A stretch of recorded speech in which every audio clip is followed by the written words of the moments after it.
સમસ્યાઓ સામે લડવાનો સાચો રસ્તો। વેદવ્યાસજીએ મહાભારતમાં બહુ સરસ પ્રસંગનું વર્ણન કરેલ છે।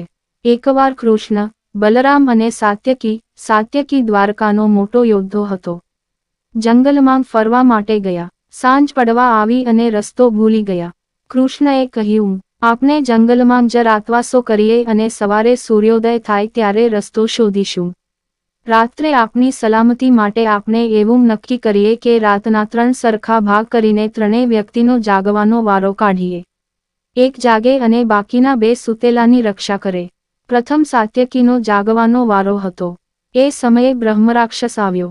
સાત્યકીએ એની સાથે લડાઈ શરૂ કરી। સાત્યકી બ્રહ્મરાક્ષસને બરોબરની ફાઇટ આપતો હતો। આ લડાઈમાં જ્યારે સાત્યકીને વાગે એટલે એ દર્દની ચીસ પાડે।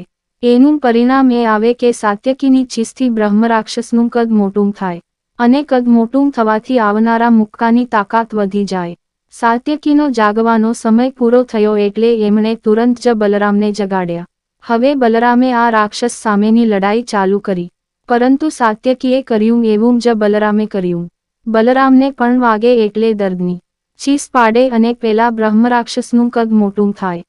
એમનો સમય પૂરો થયો એટલે એમણે કૃષ્ણને જગાડ્યા।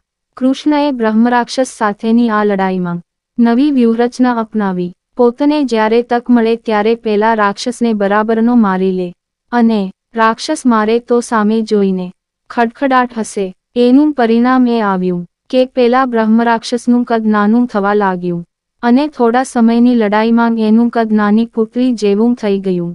પછી કૃષ્ણએ બહુ જ આસાનીથી પેલા પુતળી જેવા બ્રહ્મરાક્ષસની ગરદન મરડીને મારી નાખ્યો। મહાભારતના આ પ્રસંગ દ્વારા વ્યાસજી જીવનનો બહુ જ મોટો સંદેશો આપી જાય છે। આપણા બધાના જીવનમાં પ્રશ્નો, પડકારો અને સમસ્યાઓરૂપી બ્રહ્મરાક્ષસ આવે છે। આ પ્રશ્નો, પડકારો અને સમસ્યાઓ સામે આપણે જેટલા રડ્યા રાખીએ એટલું જ એનું કદ વધતું જાય, અને એક સમય એવો આવે કે એ આપણને મારી નાખે, ખલાસ કરી દે। પરંતુ જો આ પ્રશ્નો, પડકારો અને સમસ્યાઓ સામે હસતા રહીએ તો એક સમય એવો આવે કે એનું કદ નાની પુતળી જેવું થઈ જાય અને આપણે એને મારી શકીએ।